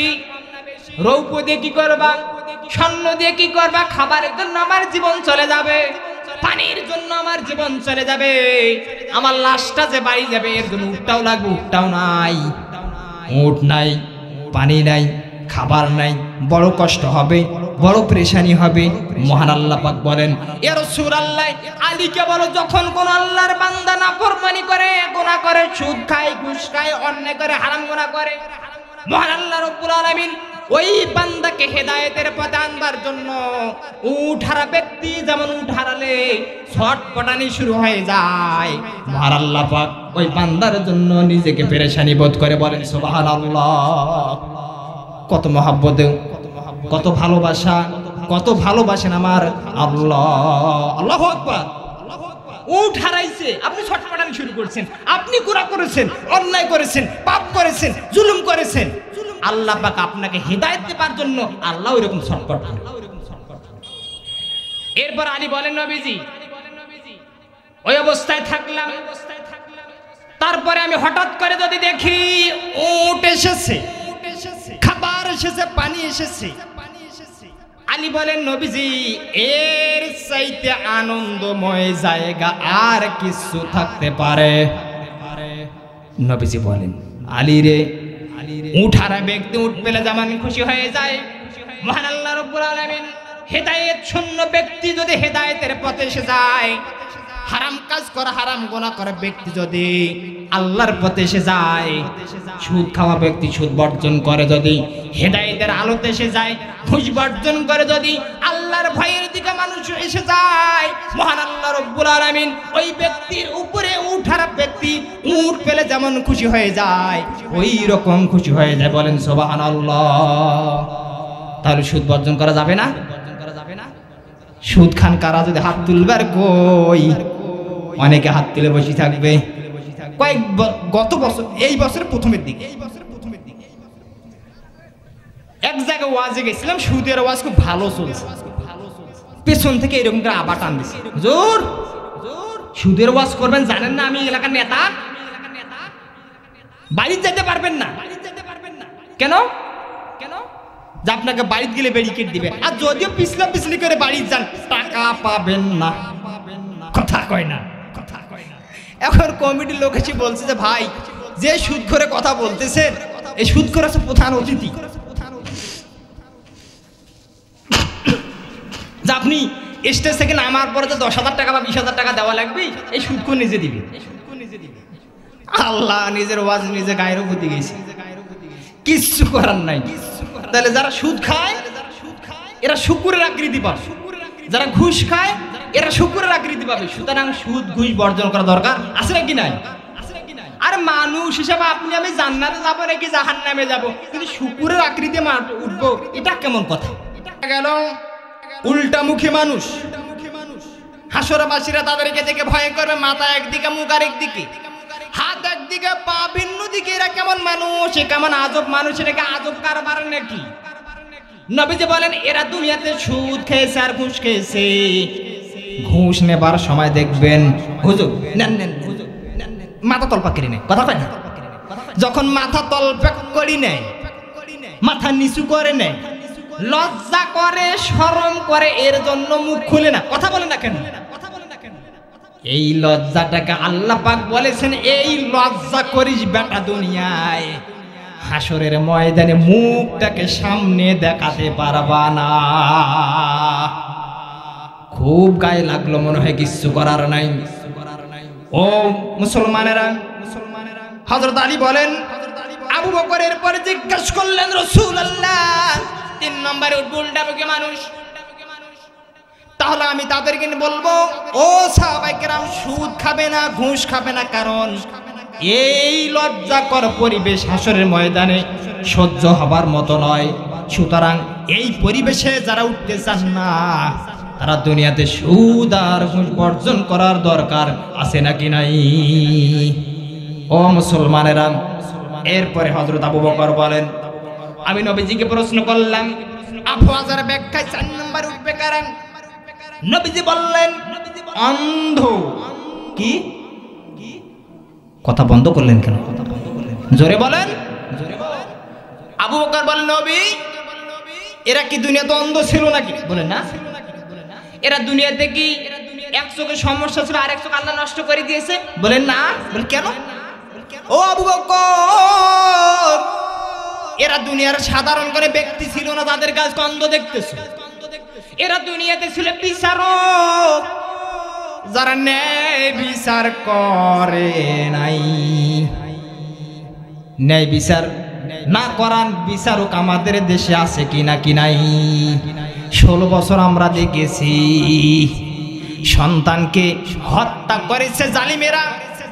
মা কুটির বারান্দায় উকিলকে নিয়ে বিচারকের সামনে যাবে, বিচারক বলে ওই দরজা থেকে বলা লাগবে, কি বলার আসার সুযোগ নাই।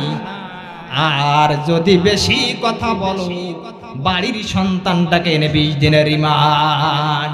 এই বিচারের নামে প্রহসনে জাতি দীর্ঘ 16 বছরে দেখেছে নাকি দেখে নাই? হায় হায়, ও বিচারকের একটা বার কথাটুকু শুনেন।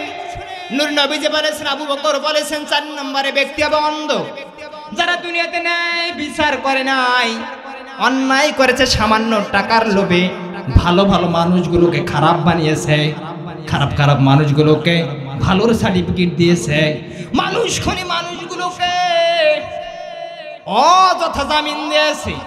আর যারা কোরআনের কথা বলে, হাদিসের কথা বলে, জাতিকে হেদায়েতের কথা বলে, এদেরকে মিথ্যা মামলায় ফাঁসির কাস্টে ঝুলিয়েছে।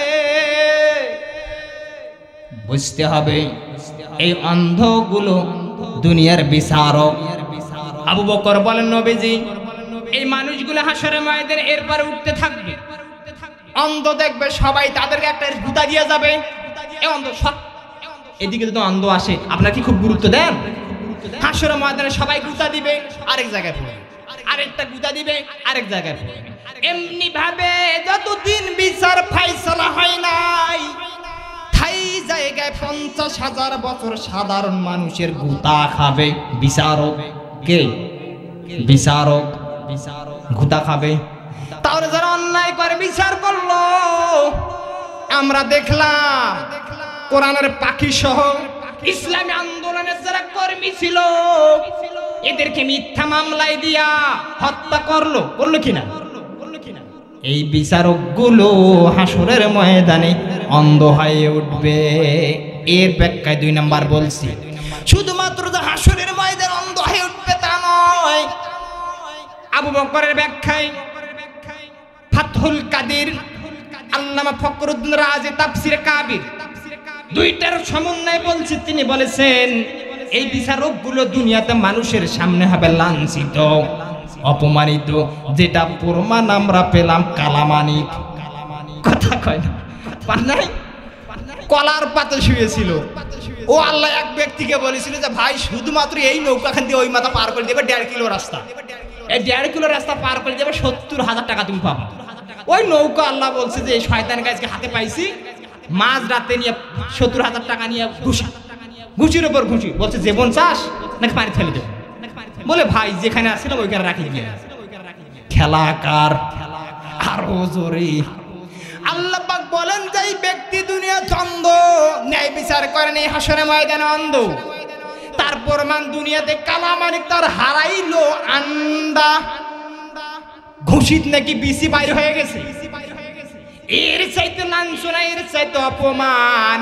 ও ভাই আর কি বলবো, যার মান নাই তার আবার অপমান কোথায়? কথা কয় না। এক ব্যক্তি বলেছিল যে ভাই সেদিন একটা জায়গাতে চুরি করতে গেছিলাম, সবাই আমাকে ধরে ফেলেছে, কিন্তু সবাই আমাকে মারছে, কেউ পিটাইছে, কেউ মারছে, কেউ জুতা দিয়ে মারছে, কেউ মহিলারা বালুন ঝাড়া দিয়ে মারছে, কিন্তু ভাই সৌভাগ্যের ব্যাপার হলো একটাই, আমাকে মাটিতে ফেলাইতে পারে। কথা বলেন না কেন? যদি মাটিতে ফেলাইতে না পারে, এই বেহায়ার ইজ্জত আছে, সম্মান আছে। যাদের হায়া নাই, লজ্জা নাই, এদেরকে আপনি লজ্জার কথা বলে কি করবেন? কিচ্ছু করার নেই। নবীজি বলেন আবু বকর 4 নম্বরের মানুষগুলো হাসরের ময়দানে উঠবে অন্ধ, যারা দুনিয়াতে বিচারক নাই, বিচার করে নাই, টাকার কারণে অন্ধ হয়েছিল, সামান্য সুবিধার কারণে অন্ধ হয়েছিল, ক্ষমতার জোরে, পদোন্নতির জোরে, পদোন্নতির কারণে ভালো ভালো মানুষগুলোকে মিথ্যা মামলা দিয়া সাজাইয়েছে। কয়েকদিন আগে আমির হামজা ভাইয়ের একটা ঘটনা শুনলাম। আমির হামজা ভাইকে সর্বশেষ দিছিল অস্ত্রের মামলা। আরে ভাই, একটা অস্ত্র যদি মানুষ কিনতে যা লাইসেন্স করা লাগে, বাবার, তার মায়ের এইরকম করে 10টা না 8টা ভোটার আইডি কার্ডের ফটোকপিতে লাইসেন্স নেওয়া লাগে। আর হুজুরদেরকে এমনি চলাফেরা করাই বিপদ, আর একে আবার অস্ত্র দিল কি? সম্পূর্ণ মিথ্যা মামলা। এইরকম মিথ্যা মামলা দিয়ে বিচারকও জানে যে এটা মিথ্যা মামলা, তারপরও বিচারক ন্যায় বিচার করে নাই। ও সামসা বিচারকরা শুনে রাখো, আল্লাহর আদালত অন্ধ হয়ে উঠতে হবে, বুঝতে হবে। নবীজি বললেন, আবু বকর দুনিয়াতে বিচারক ছিল, কিন্তু আমার অসহায় বান্দাদের উপরে তারা জুলুম করেছে, আমার অসহায় বান্দার উপরে তারা নির্যাতন চালিয়েছে, আমার অসহায় বান্দাদেরকে তারা খাইতে দেয় নাই। আপনারা আয়না ঘর শুনেছেন, 16 বছর যারা কষ্টে ছিল তারাই বুঝবে। মাঝে মাঝে আমাদের সমাজে আসে যে হুজুরের এদের উপরে এত চড়াও হয় কেন, এদের উপরে এত আক্রমণ করে কেন? আপনাকে আমি সোজা বাংলা কথা একটা বলবো। মনে করেন আমি আপনাকে ভয় ভীতি দেখালাম, আজকে রাত্রিতে আপনার বাড়িতে থাকা হলো না, এই পাশে মনে করে একটা জঙ্গলে গিয়ে আসেন, একটা করে মশা কামড় দিছে, আপনার কি মনে হচ্ছে? যে আমাকে বাড়ি ছাড়া করলো কি, ঠিক না? যদি এই মুহূর্তে 2-4 ঘন্টা পরে যদি আমাকে ওই জায়গায় পান, আমাকে আস্ত রাখবেন? আর কথা বলেন মুসলমান, আস্ত রাখবেন? তাহলে দীর্ঘ 16 বছর যাদেরকে জ্বালাইলো, 2-1টা চড় থাপ্পড়তে যদি ভালো হয়ে যায়, এটা তাদের সৌভাগ্যের ব্যাপার। কথা কয় না। একদিনের নির্যাতনে যদি তারা, আপনারা যে আমাকে মারতে চান, হত্যা করতে চান, পিষে দিতে চান, 16 বছর তাদেরকে জ্বালালো ঘৃণা কারণে, বিনা অপরাধে ঘর ছাড়া করলো, বাড়ি ছাড়া করলো। ও মুসলমান, 2-1টা ঘুষি কিল মার খায়াও যদি হেদায়েত পায়, এটা তাদের জন্য সৌভাগ্যের ব্যাপার, কিছু বলার নাই। এরপরে নবীজি বলেন, আবু বকর প্রশ্ন করলেন, হুজুর 4 নাম্বার তো বুঝলাম অন্ধ হিসেবে উঠবে, 5 নাম্বার উঠবে কারা? এর ব্যাপারে মুফাসসিরিনে কেরাম 2টি মত এনেছেন। কেউ বলেছেন বোবা, কেউ বলেছেন বধির। কিন্তু বোবা বধির যদি হয়, 2টার ভিতরে পার্থক্য সামান্য আছে। বোবা বধির হিসেবে উঠবে, মানুষ কি বলবে কিচ্ছু শুনবে না, কি বলবে শুধুমাত্র ঘুরে ঘুরে দেখবে, কিচ্ছু বলার শক্তি নাই, কিচ্ছু বলার সাহস নাই। নবীজি আবু বকর বলেন, ও হুজুর, এই ব্যক্তিগুলো দুনিয়াতে কি বোবা ছিল নাকি? নবীজি বলেন, আবু বকর রে, এই ব্যক্তিগুলো দুনিয়াতে বোবা ছিল না, বধির ছিল না, এদের কাজ কর্মগুলো বোবা আর বধিরের মতো ছিল। আবু বকর বলেন, হুজুর সেগুলো কাজগুলো কি? উঠাউঠির দরকার নেই, 15 মিনিট চলুক। নবীজি বলেছেন, আবু বকর বোবা বধির হিসাবে উঠবে একটি মাত্র মানুষ। আল্লামা ফখরুদ্দিন রাজি তাফসীরে কবিরে নকল করলেন, যারা এই দুনিয়াতে বেপরদায় চলাফেরা করেছে, করনাফি বুয়ুতিকুন্না ওয়ালা তাবাররাজনা তাবাররুজাল জাহিলিয়াতিল উলা। কোন একদিন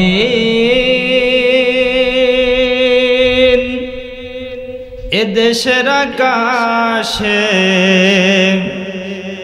কালেমার পতাকাই দুলবে, সেদিন সবাই খোদার বিধান পেয়ে দুঃখ বেদনা ভুলবে।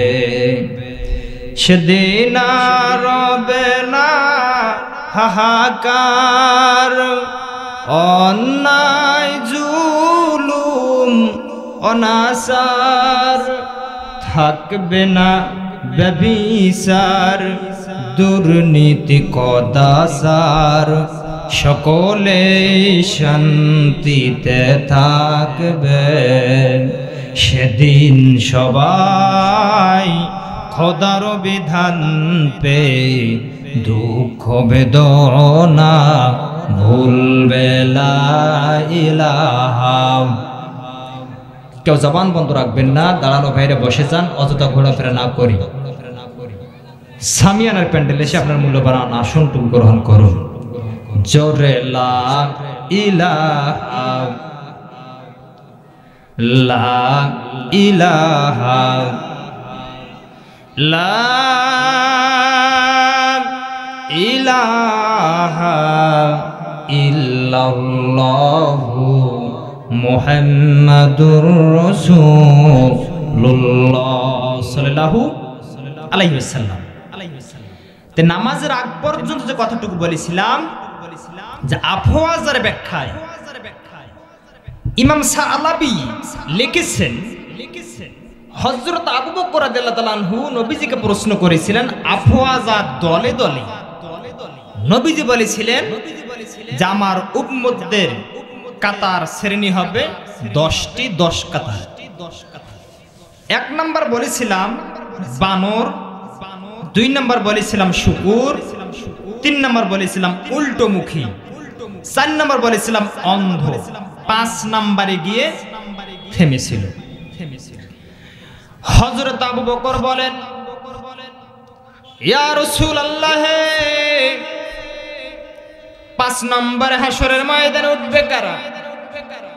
আবু বকরের জবাবে নূর নবীজি বলেছেন, এই দুনিয়াতে যারা বেপরদায় চলাফেরা করেছে, যারা মানুষকে জাদু প্রদর্শন করেছে, এই জাদুকারী আর বেপরদায় চলাফেরাকারী, এই 2 শ্রেণীর ব্যক্তি হাসরের ময়দানে আল্লাহ পাকের আদালতে বোবা এবং বধির হয়ে উঠবে। তাহলে 5 নম্বর হলো বোবা এবং বধির, যারা বেপরদায় চলাফেরা করে, যারা মানুষকে জাদু প্রদর্শন করে। এখন আমাদের দেশে বেপরদায় চলাফেরা করার জাত মনে হয় শিকারপুরে নাই। ও ভাই, গভীর কথা বলি, পর্দা করা যাদের দরকার তাদের পর্দা না করাইয়া, যাদের দরকার নাই, রূপ নাই, যৌবন নাই, চাহিদা নষ্ট হয়ে গেছে, এমন লোকদেরকে পর্দা করানো হয়। এর নাম বাংলাদেশ। কথা বলেন না কেন? দাদি আর নাতনি রাস্তা দিয়ে যাচ্ছে, নাতনির বয়স আপনার 16 থেকে 18 বছর, চুল ছেড়ে দিয়ে কোমর দোলাইতে দোলাইতে নাচতে নাচতে মেয়ে ঘুরছে। আর দাদির বয়স 70 বছর 75 বছর, এমন বোরকা দিছে নিঃশ্বাস বন্ধ হয়ে যায় অবস্থা। ও শিকারপুরের মুসলমানেরা কবির মনোযোগ দিয়ে শুনেন, পর্দা দেওয়ার দরকার ছিল কারে আর দিলেন আপনারা কারে? আরো সোজা বাংলা কথায় বলি, একজন সন্তান মাকে বলছে, মা আমার হাতে কোনো গাছ থাকে না, যে গাছ গাড়ি ওই গাছে ছাগল খেয়ে ফেলে। মা বড় দোয়া করে দিছে যে বাবা যা এই গাছটা গাছ রোপণ কর। আমি দোয়া করে দিলাম ছাগলে খাবে। এই বেলাটা গাছটা চতুর্দিক দিয়ে ঘেরা দিল, নিয়ে যা, নিয়ে গেছে। সন্তান গাছ রোপণ করেছে এক জায়গায়, 2, 4, 5 দিনের বয়সের গাছের ভিতরে বেড়া দিল না। এই সন্তান পুরনো 50 বছরের আমের গাছে বেড়া দিল। ও মুসলমান, জবান খুলে বলেন, নতুন গাছটা কি ছাগলে খাবে নাকি থাকবে? তাহলে ছাগলে যদি গাছ খেয়ে ফেলে তার অর্থ হলো বেড়া দেওয়ার দরকার নতুন গাছে, তা না দিয়া বেড়া দিলেন পুরান গাছে। তাহলে হয় কাজ হয় এক জায়গায়, মাজার হলো এক জায়গায়, কান্না হচ্ছে ভিন্ন জায়গায়, পা কাটা গেছে, পা ক্ষত হয়েছে এক জায়গায়, ব্যান্ডেজ হয়েছে ভিন্ন জায়গায়, আঘাত লেগেছে পায়ে, চিকিৎসা হচ্ছে মাথার। এজন্য নূর নবীজি বলেন হাসরের ময়দানে, আবু বকর বলেছেন, নবীজি বলেন হাসরের ময়দানে এই মানুষগুলো বোবা হিসেবে উঠবে। বোবা হিসেবে যখন উঠবে, আবু বকর বললেন, নবীজি এরা যে বোবা হিসেবে উঠবে, এরা কি দুনিয়াতে বোবা ছিল নাকি? নবীজি বলেন, আবু বকর এরা বোবা ছিল না, ওই সমস্ত বেপরদায় চলাফেরাকারী নারী বেপর্দায় চলাফেরাকারী পুরুষ যারা দুনিয়াতে ফরজ পর্দা করে নাই, এরা হাসরের ময়দানে বোবা হিসেবে উঠবে। পর্দার আড়ালের মা বোনেরা গভীর মনোযোগ। এতদিন কত কি করেছেন জানি না, আজকে তো পর্দার কথা বললাম। সুতরাং বেপর্দায় চলাফেরা করা যাবে, অন্তত বোকা আজকে ওয়াদাবদ্ধ হন।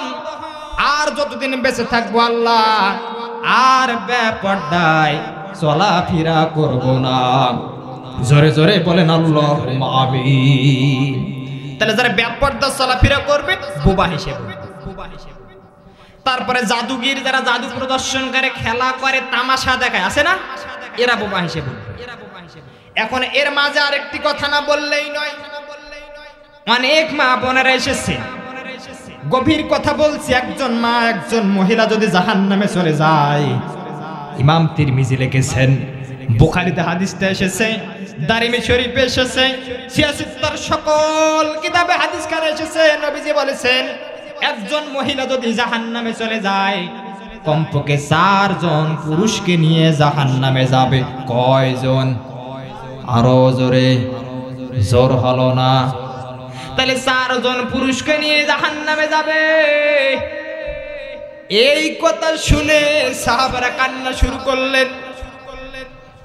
একটা নারী যদি 4 জন পুরুষকে নিয়ে জাহান্নামে যায়, কিন্তু একটা নারী তো একটা পুরুষের আন্ডারে থাকে, নিয়ন্ত্রণে থাকে, কিন্তু আরো 3 জন কারা? হযরত আনাস ইবনে মালিক বলে, ইয়া রাসূলুল্লাহ 4 জনকে নিয়ে জাহান্নামে যাবে, কারণটা কি? আনাসকে নবীজি বলেন, ও আনাস শোনো, নারী যখন জাহান্নামে যাবে আল্লাহ পাক বলেন জাহান্নামে যাও। এই নারী থমকে দাঁড়াবে, আল্লাহ আমি জাহান্নামে যাব না। জাহান্নামের মালিক ফেরেশতা দৌড় দিয়ে আসবে, আল্লাহ জাহান্নামে যাবে না কেন? এর কি চাওয়া, কি পাওয়া, কি আকাঙ্ক্ষা, কি চাহিদা, একটা বার তাকে বলার সুযোগ দেন। মহান আল্লাহ পাক বলবেন, নারী রে বলো তো জাহান্নামে যাচ্ছ না কেন? এবার নারী বলবে, আল্লাহ আমি যে জাহান্নামে যাচ্ছি এটা আমার অপরাধ নয়, এর সাথে আমার 4 জন পুরুষের অপরাধ আছে। কয়জন পুরুষ? আশ্চর্য কথা। নবীজি বলেছেন না, আনাস রে 4 জন পুরুষের সাথে সহযোগী আছে। নারীকে বলবেন, আল্লাহ ও নারী পুরুষ 4 জনের নাম বলে দাও। এবার নারী ডাক দিয়ে বলবে, আমার বাবাকে ছাড়া আমি জাহান্নামে যাব না। ও বাবারা, যারা বাবা হয়েছেন, মেয়ে সন্তান জন্ম দিয়েছেন, গভীর মনোযোগ দিয়ে শুনেন। বাবাকে ছাড়া নারী জাহান্নামে যাবে না। আল্লাহ পাক ওই নারীকে ওই সময় জিজ্ঞাসা করবে, নারী রে কেন বাবাকে জাহান্নামে নিতে চাচ্ছ? নারী বলবে, আল্লাহ দুনিয়াতে আমি বাবার গৃহে এসেছি, আমি আসমান ফুড়ে জমিনে পড়ি নাই, আমি বাবার গৃহে ছিলাম। বাবা যে আমাকে নামাজ পড়া লাগবে, রোজা করা লাগবে, পর্দা করা লাগবে, বাবা আমাকে বলে নাই। ও মুসলমানেরা, শিকারপুরের লোকজনেরা কথা গভীর ভাবে শুনেন। যারা পিতা হিসেবে আছেন, মেয়েকে পর্দা করতে বলেন নাই, মেয়েকে নামাজের কথা বলেন নাই, মেয়েকে রোজার কথা বলেন নাই, মেয়েকে স্বামীর খেদমতের কথা বলেন নাই। মেয়ে জন্ম দিয়েছেন ঠিক, বিনিময়ে একটি অপরাধ করেছেন, আপনি জাহান্নাম নিজে খরিদ করে নিয়েছেন। গভীর মনোযোগ দিয়ে শোনেন। এই নারী ডাক দিয়ে বলবো, আল্লাহ আমি বাবাকে ছাড়া জাহান্নামে যাব না, কারণ বাবা আমাকে পর্দার কথা বলে নাই, বাবা আমাকে নামাজের কথা বলে নাই, রোজার কথা বলে নাই, স্বামীর খেদমতের কথা বলে নাই। এর অর্থ হলো ইমাম তিরমিজির কথা হলো 4টে কারণ নারী জাহান্নামে যায়: নামাজ না পড়া, রোজা না করা, স্বামীর খেদমত না করা, বেপর্দায় চলাফেরা করা, সতীত্বের হেফাজতে ব্যর্থ হওয়া। এই কারণগুলোর কারণে নারী জাহান্নামে যায়। এজন্য গভীর কথা বলছি, বাবাকে ছাড়া জাহান্নামে যাবে না। আল্লাহ পাক বলবেন, যাও তোমার বাবাকে দিলাম। বাবা পাঞ্জাবি গায়ে দিয়ে, হাজি রুমাল মাথায় দিয়ে জাহান্নামে যাবে। ও বাবার গভীর কথা মনোযোগ দিয়ে শোনেন। যেই সন্তান জন্ম দেবার কারণে নামাজ পড়ে, যাকাত দিয়ে, হজ করে, তাসবিহ পড়ে, ও মেয়ের সাথে জাহান্নামে যাওয়া লাগবে। আজ এই দুনিয়াতে সচেতন হয়ে যান, ওই মেয়েকে নিয়ন্ত্রণে রাখার চেষ্টা করুন। জোরে জোরে বলেন আল্লাহুম্মা আমিন। আল্লাহ পাক বলেন, ও নারী বাবাকে দিলাম, যাও। নারী আবার থমকে দাঁড়াবে। আল্লাহ পাক বলবেন নারীরা বাবাকে দিলাম জাহান্নামে যাও। নারী বলবে আল্লাহ আরো 3 জন আছে, কয়জন? 2 নাম্বার। নারী বলবে আমি বাবার ঘরে ছিলাম, বাবা অল্প বয়সে মারা গেল, বাবা খেতে কাজ করে, দিন মজুর খাটে, রাস্তাঘাটে চলাফেরা করে, ব্যবসা বাণিজ্য করে। বাবার অনুপস্থিতিতে আমার বাড়িতে ছিল বড় ভাই, বড় ভাই আমাকে নামাজের কথা বলে নাই, পর্দার কথা বলে নাই, স্বামীর খেদমতের কথা বলে নাই, সতীত্বের হেফাজতের কথা বলে নাই। ও আল্লাহ এই ভাইকে ছাড়া আমি জাহান্নামে যাব না। আল্লাহ বলে দিয়ে দিলাম। 2টা গেল। এরপর আবার নারী থমকে দাঁড়াবেন, আল্লাহ পাক বলবেন নারীরা জাহান্নামে যাও। এবারে নারী ডাক দিয়া বলবে আল্লাহ আরো 2 জন বাকি আছে। জিবরাইল বলবেন এই সময় ইয়া রাসূলুল্লাহ একজন নারী যদি জাহান্নামে হয় 4 জনকে নিয়ে যাবে, উম্মতের জন্য বড় কষ্টকর, আপনি নোট করুন। আপনার উম্মতদেরকে সতর্ক করুন, আপনার উম্মতদেরকে সংবাদ দিন, তারা যেন এই 4টা দোষ আপনার জাতিকে সচেতন করতে পারে। ও নবীজি 3 নম্বরে জাহান্নামী স্বামীকে, স্বামী হিসেবে যারা আছেন, বেশিরভাগ লোকে এখানে বিবাহিত লোক। ও মুসলমান গভীর মনোযোগ দিয়ে শুনেন, স্বামী হিসেবে যারা আছেন, যদি আপনার অধীনে থাকা নারীরা পর্দা না করে, জাহান্নাম আপনার জন্য ওয়াজিব, জান্নাত আপনার জন্য হারাম। তাহলে নারীকে পর্দা করার দরকার আছে নাকি নাই? সাইদ নারীকে আল্লাহ পাক বলেন বাবাকে দিলাম, ভাইকে দিলাম, স্বামীকে দিলাম, আর কাউকে ডাকিও না। এবার নারী থমকে দাঁড়াবে, আল্লাহ আমি 4 জনকে চেয়েছি, 4 জনকে নিয়ে 5 জন জাহান্নামে যাব। আল্লাহ পাক বলবেন এই নারীর সাথে পারা গেল দন্ত নয়কার। আল্লাহ পাক বলবেন নারীর আর কে আছে বাকি? যে আমি বাবার গৃহে ছিলাম, বাবা খেতে কাজ করেছে, ভাইয়ের তত্ত্বাবধানে ছিলাম, ভাই গেছে।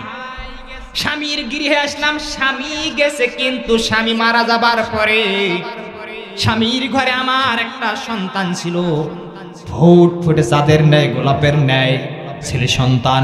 এই ছেলে সন্তানকে দাও, আমি জাহান্নামে নিয়ে যাব।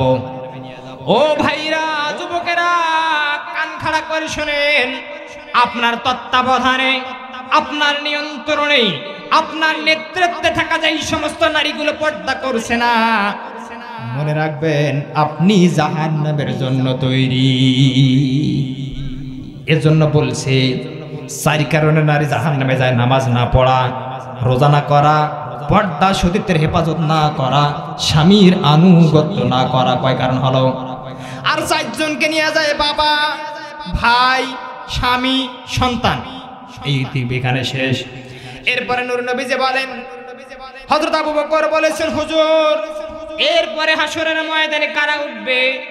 আবু বকর বলেন, নবীজি বলেছেন 6 নম্বরের ব্যক্তি উঠবে যারা জিহ্বাটুকু ঝুলন্ত কুত্তার মতো ঝুলতে থাকবে, ঝুলন্ত অবস্থায় উঠবে। এর ব্যাপারে তাফসীর ইবনে কাসির বাইজাবি ফি জিলালিল কুরআন লিখেছেন, যেই সমস্ত মৌলবীগুলো কোরআন জেনেছে সত্য কিতাব কিন্তু মানতে ব্যর্থ হয়ে গেছে। আমাদের সমাজে এমন মৌলবী আছে নাকি নাই?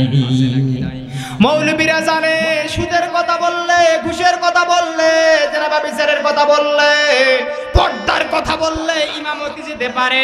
এই ভাই যেই মৌলবী হক কথাগুলো এড়িয়ে চলে, এই মৌলবী হাসরের ময়দানে জিহ্বা ঝুলন্ত করে আল্লাহর আদালতে উঠবে। ও ভাই, মৌলবী হইল বিপদ। উদাহরণ দেই, এক মৌলবী ওয়াজ করছিল মসজিদে যে সুদ খাওয়া যাবে না, সুদ কর। ক্যাবিনেটে কিনে বলছে অফিসে, এই বেতনকে দেয়, বলে আপনি দেন। তো সুদের বিবেক ওয়াজ করলি, যে ওটা একটা ফরজ বিধান, যে আমি সুদ খাই পাড়ার লোকে সবাই জানে, আবার নতুন করে বলার দরকার আছে? যা তোর ইমামতি নাই, হাতে পায়ে দোষী ইমাম, অসহায় মানুষ, আঙ্কেল বাবা চাকরি রেখে না, বাবা আমার সংসার আছে, চলে আছে। তে ওয়াদা কর আর হায়াতে জিন্দেগানিতে 1 বছরে আর সুদের কথা বলা যাবে না। বলছে আঙ্কেল আপনি দোয়া করে দেন, যতদিন ইমামতি আছে সুদের কথা কব না। সভাপতি ডাক দিয়া বলে হুজুর 500 টাকা বেতন বাড়িয়ে গেল। কথা বলেন না কেন? কয়শো বাড়ি গেল?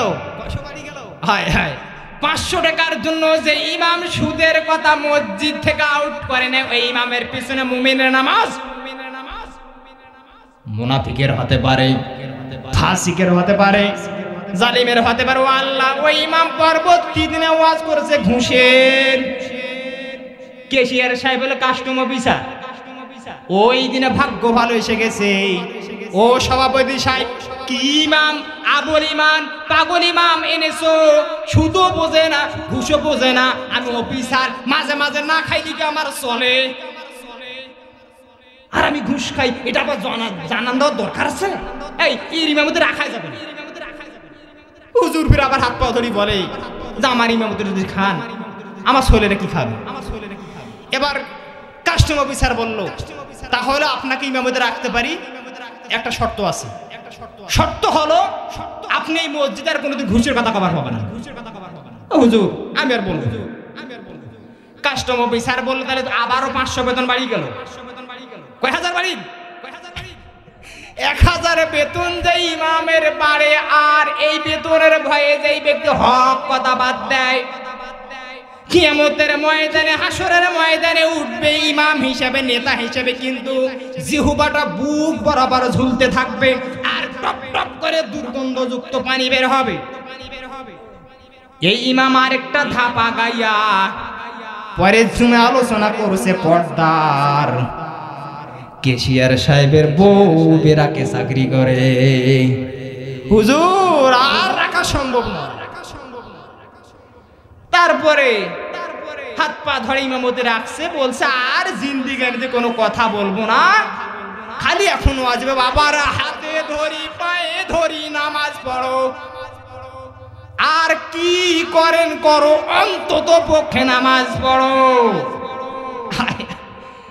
এরপরে এই ইমাম যদি এই কথা বলে কি করেন করো অন্তত পক্ষে নামাজ পড়ো, তাহলে বোঝা গেল ওই ইমামের কথায় বোঝা যায় সুদ খাওয়া যায়, ঘুষ খাওয়া যায়, জেনা ব্যভিচার করা যায়, ইফতিজিং করা যায়, ব্যাপারটায় চলাফেরা করা যায়, যা আছে সব করো কিন্তু নামাজ পড়ো। ও মুসলমান, বুঝতে হবে হক কথাগুলো যে ইমাম বলে না, যেই নেতা বলে না, যেই বক্তা ওয়াইজ বলে না, এই বক্তা মারা যাবে, হাসরের ময়দানে উঠবে, জিহ্বা ঝুলন্ত নিয়ে উঠবে, টপ টপ করে দুর্গন্ধ পড়তে থাকবে। আল্লাহ পাক যেন এই ভয়ানক অবস্থা থেকে আমাদেরকে পরিত্রাণ দেয়, জোরে জোরে বলেন আমিন। এরপরে গেল 7 নাম্বার আরেকটা কথা বলি। হযরত আবু বকর বলেন নবীজি 10 শ্রেণীর কথা বলেছিলেন, 7 নাম্বার কারা উঠবে? আবু বকরের কথা নবীজি বলেন হাত কাটা, পা কাটা, মাথা ফাটা, এমন অবস্থায় কিছু মানুষ হাসরের ময়দানে উঠবে, দেখা যাবে এদের হাত দিয়ে রক্ত পড়ছে, পা কাটা গেছে, পা দিয়ে ফুজ বের হচ্ছে, এই হাত পা কাটা অবস্থায় উঠবে।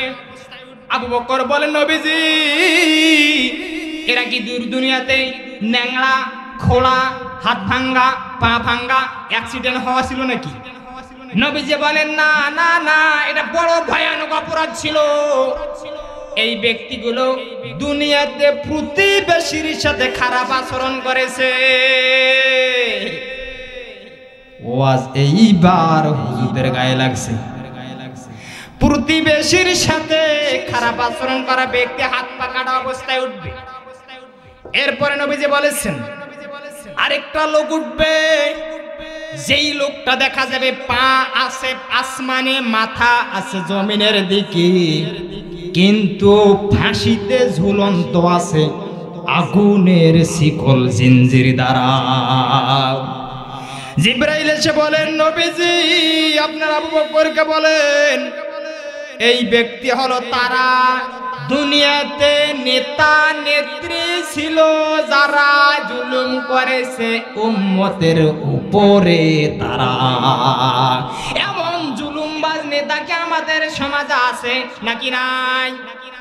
ও এখন তো আর নাই, পালাই গেছে, কথা কয় না, পালাই যায় নাই। মাঝে মাঝে ওখান থেকে বলে চিন্তা করো না আফা, ও আফা চিন্তা করেন না, আপনি ভাবলাইন না, আপনি ভাবলাইলে আমরা ভয় পেয়ে যাই, চিন্তা করো না, চুপ করে ঢুকে কথা বলেন না কেন? আমরাও বলি ও স্বৈরাচার আরেকবার বাংলার জমিনে পা দিয়ে দেখো, বাংলার 92% মুসলমান ফাঁসির রশি নিয়ে রেডি হয়ে আছে। আয় খেলা হবে, এত নোংরা কথা, খেলা হবে, এটা রাজনীতির পবিত্র মঞ্চটাকে কুলঙ্কিত করেছে। এই খেলা হবে, এটা কথা?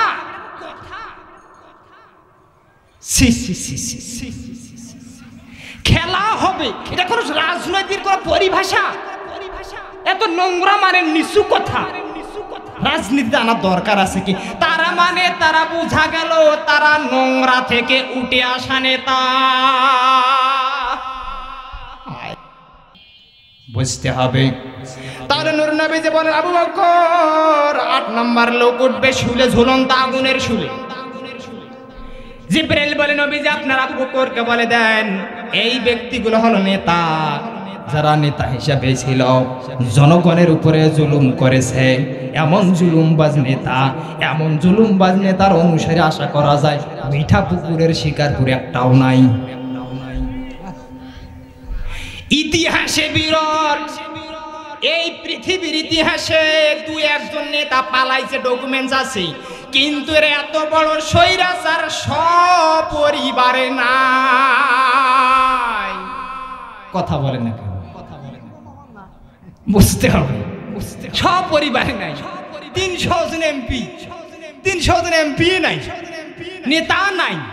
এমন কি প্রশাসনের তরফ থেকে জরিপ পাওয়া যায় প্রায় 4,500 লোক বাংলাদেশ থেকে উধাও। কি একটা তামাশ! তার মানে কি রে, এত জুলুম করেছে মানুষের উপরে। এটা তো আইএমএ জাহিলিয়া ছড়িয়ে গিয়েছিল।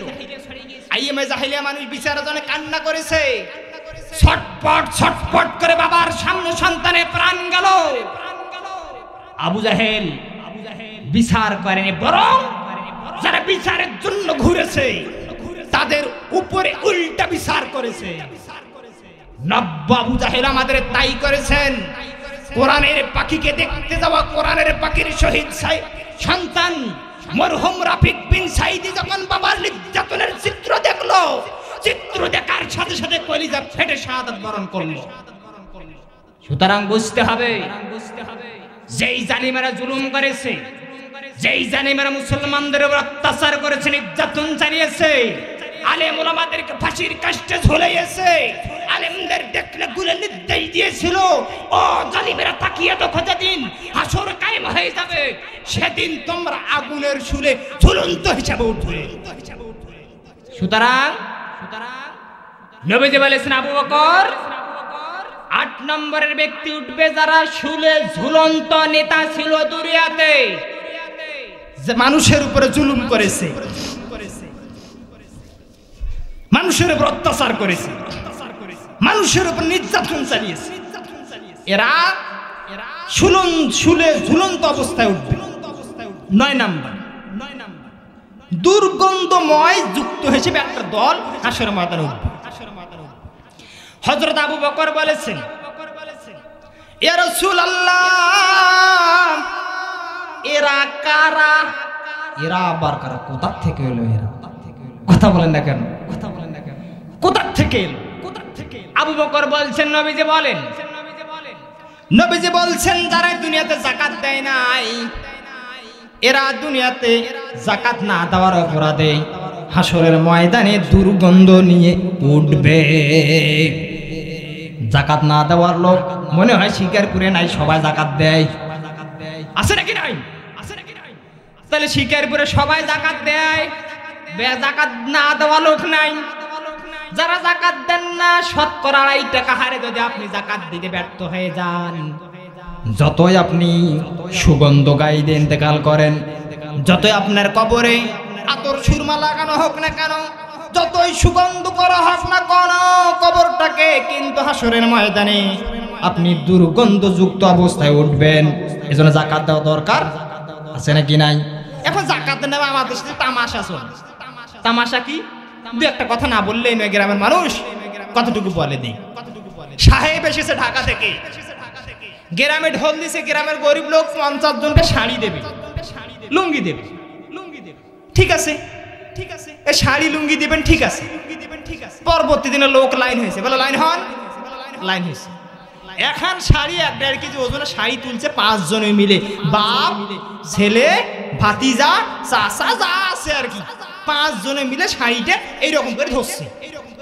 আর ক্যামেরাম্যানকে বলছে সামনে কি নির্বাচন, সামনে কি, আর কথা কন না কেন মুসলমান, সামনে নির্বাচন, আমি যে নেতা হব এ হতে পারবো রে?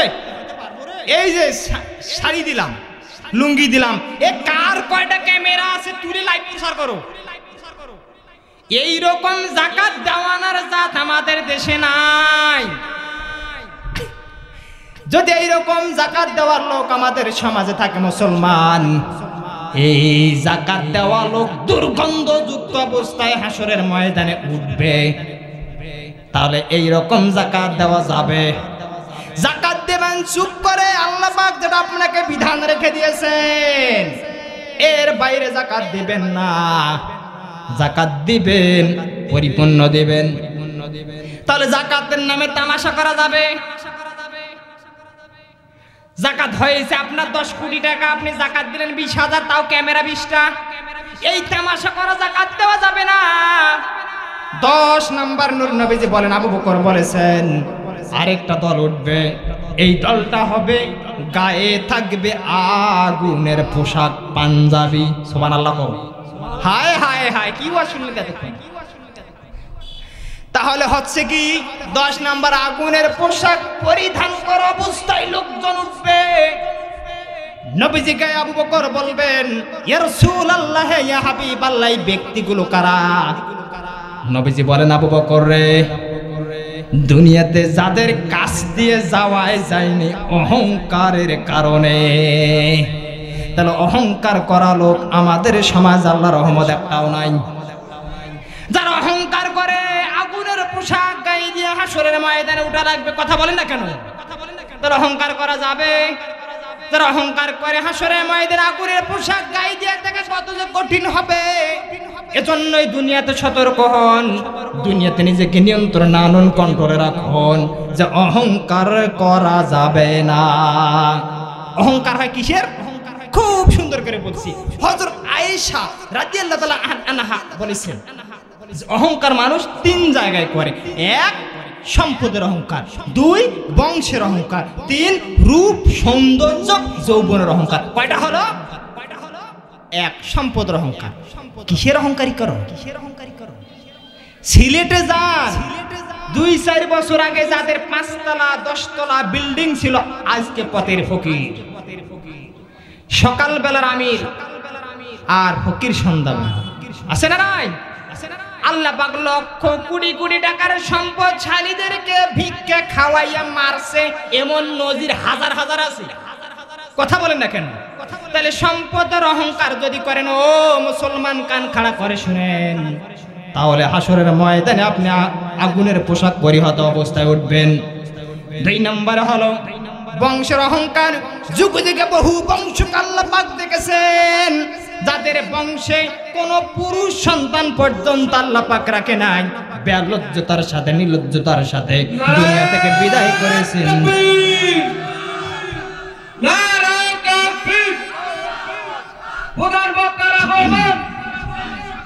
শিকারপুরের পক্ষ থেকে, মাহফিলের পক্ষ থেকে, মিঠাপুরের পক্ষ থেকে নারায়ে তাকবীর। সম্মানিত হাজিরিন, প্রধান আলোচক আসছে, আর 2-1 মিনিটের পয়টা শেষ করি। বলছিলাম 10 নাম্বার, আগুনের পোশাক পরিহিত ব্যক্তি কাতার উঠবে অহংকারী। অহংকার করে মানুষ ধন সম্পদের, অহংকার করে বংশের, অহংকার করে রূপ সৌন্দর্য যৌবনের। যৌবন বয়সে অনেক অহংকার, রূপের অহংকার দেখিয়েছে, তারা বৃদ্ধ বয়সে এসে তাদের রূপের দিকে তাকানোর মতো শুরু তার নাই। এরকম আছে না নাই? সুতরাং রূপের অহংকার করা যাবে, ধন সম্পদের অহংকার করা যাবে, যৌবনের অহংকার করা যাবে, বংশের অহংকার করা যাবে। আল্লাহ পাক যেন আমাদেরকে এই অহংকার থেকে মুক্ত করে নিরহংকার মানুষের দিকে কবুল করেন বলে আল্লাহুম্মা। অহংকার করা কবিরা গুনাহ সমূহের ভিতরে একটা।